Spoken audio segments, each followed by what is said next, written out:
Hi, Ace Battisti with CareerMed.com. Let me introduce our next physician guest. Her name is Shri Valinki. She is a dermatologist practicing in Helena, Montana. She did her undergraduate work at the University of Akron, went to medical school at Northeastern Ohio Medical School, and did her residency in dermatology at the Cleveland Clinic. Shri is a delightful individual, and I'm sure you'll enjoy the interview. Tell me the benefits and the negative aspects of being a dermatologist, particularly a solo dermatologist. Okay. Well, the benefits of my practice is that I get to see all age groups. I get to see from a newborn all the way, to geriatric patients. I get to do surgery. I do cosmetic procedures. I have lasers. So as a solo dermatologist, I can do all of that because I practice in a relatively underserved area. I guess the negatives are that there's not many dermatologists. So unfortunately, I've had to close my practice to new patients. I'm booked out a year and 2 months actually for a skin check. So, Wow. that gives you an idea of how busy I am. That's not to say I don't have any appointments available. It's just that we have a sort of a template that we use for skin checks so that we can see urgent patients and, my cosmetic patients in a timely manner. And so that's just what they're out to. So if you look at my schedule in July of 2017, there'll be a lot of patients in there already. So, Yeah, yeah. As a radiologist, I thought I would just see run-of-the-mill cases throughout my career and wouldn't see the zebras and the ant minis, and and those are what make radiology so interesting. And I actually see something really unusual once every 2 weeks. I see something. Well, I think I show my partners, and we look at the case, and we think, I never thought I'd see a case like this in my entire career, and there it is. And I think that's one of the things that makes it so much fun. right. Do you get to see unusual things from I time to do, time? because I think I see less now just because I don't really take new patients.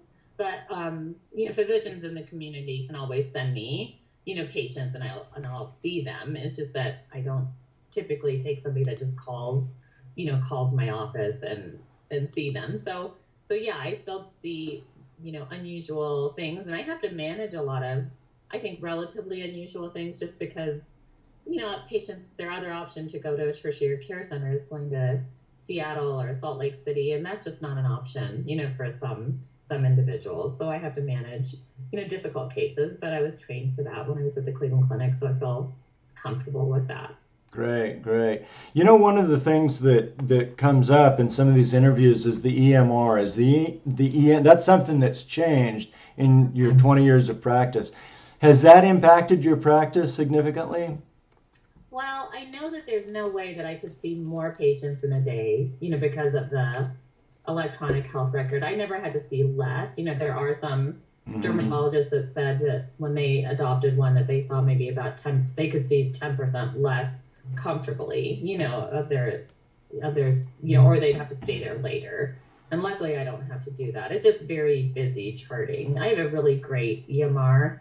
But it still bogs you down with the number of clicks that you have to do and the number of going between, different pages and scrolling. And it's very difficult, compared to a paper chart to flip through to find something that is pertinent. Like when you're looking for a prior biopsy result, you have to click out, you have to go back, you Oh have to try to man. find it instead of just being able to flip through a chart and see it. So Wow. that's, I think, the thing that takes the most time. If it's an easy visit that you don't really have to refer back to, it's not too bad. But when you have to refer back to prior notes, it's cumbersome. And what about paperwork for getting paid? Do you have to do more paperwork to get paid now? Um, I don't think we have to do that much more to get paid. We just have to do a lot of pre-authorizations now for prescription medicine, which I think is very unfortunate that, we all physicians have been placed in that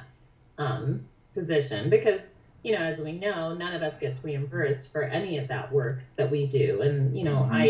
I know my staff, and I don't really write that many prescriptions. They Yeah, yeah. they they sometimes can spend, three 2 hours trying to get a prescription, authorized for like four patients. And, when you talk to some like family practice doctors or internists, I mean, they might have a half-time person and that's all they do. And here it's their overhead and the pharmaceutical company is benefiting from that. And, how fair is that? That, we're placed in that. Exactly, yeah.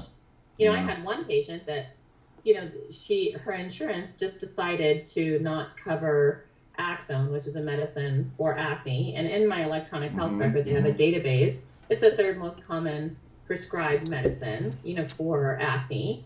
Wow. And they just decided not to cover it. And they told her it was because it was non-FDA approved. It's been FDA approved since 2005. They're just trying to not cover it. Unbelievable. I know. Well, that's the game they play, and that's what physicians are up against. But then, they're calling you, trying to get a different medication, and you're having to pull their chart and, try to figure out why, that it's not getting covered. And, and how much time do I have in a day to call that insurance company? And so I told her to call the state insurance commissioner because they can't lie to her. So right. Yeah. So I said, you need to call them and say that they're not covering this medicine because they say it's not FDA approved. It's right here. It's been FDA approved. Yeah. Sure. And they'll do that. They'll do that. And the only reason I know is because I'm a patient. I have zero exposure to this kind of thing, and I haven't written a prescription in 8 years probably. So I am so lucky I don't have to deal with this. And when you talk about it, it just makes me cringe. But every physician out there, with the exception of radiologists and maybe pathologists, deal with this all the time. And it really shouldn't be our overhead that takes care of this. It should be the pharmaceutical company should have to reimburse us for every prescription that we have to work on with the insurance company. Absolutely. We should be able to bill them for the hours that our staff is working and get it covered, because it's not right. So let me ask you, would things like this cause you to think twice about going into medicine if you were going to consider it all over again? No, because I don't know what else I would do. Well, I have a lecture on alternatives to medicine in this course. Yeah, no, I love what I do. I love seeing my patients, and I wish it wasn't so busy, but that's any job gets busy. I mean, that just shows that you're successful at what you do. Right. I mean, right. If I wasn't successful, I wouldn't be busy. So. And that's gratifying, isn't it? Yeah. Exactly. So. I really enjoy what I do. I think that obviously something has to happen in healthcare, or the costs are going to skyrocket and we're not going to get the quality of care that patients deserve. It's just the way things are going. You see quality, and just basic things not happening for patients, and that's just not okay. It's not okay. We have a system where the people who pay for our healthcare stand to benefit by not paying for our health care. So there's a slight conflict of interest there.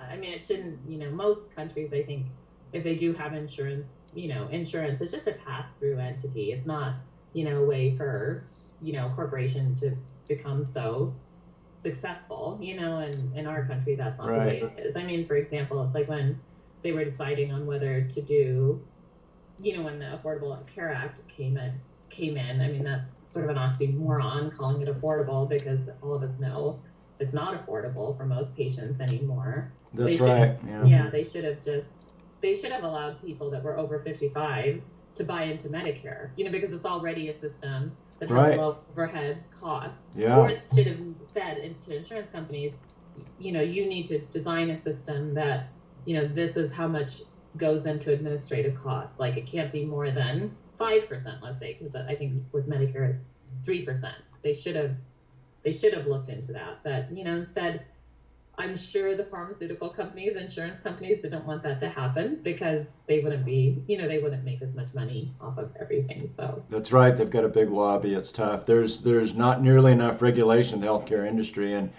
in 1992 is when that kind of fell apart. The bigger companies started buying other companies, and they just got bigger and bigger, and they started telling hospitals what they would pay them. Sri, sum up for us. What final advice would you have for the person considering med school? Well, I would look at med school and, I'm assuming if you're thinking about going into med school, you should do it because we really need a lot of good doctors in the United States, and it's a rewarding, gratifying field. I don't think you'll look back at your career and say, I shouldn't have done it because it's always something when you can save somebody's life. I mean, I do it in a sort of a by finding melanomas. I think about the 22-year-old that I found a melanoma on, and I think about the life that she may have not had. And it's life changing when you have those patients come back to you and in 15 years and say, oh, thank you so much for for finding that. I don't know what would have happened to me if I didn't see you that day. So That's right. yeah, there's nothing that you can compare that to. No, And there's not. yeah, and it is hard work, but a lot of work is hard. When you talk to different patients, I mean, their work is hard.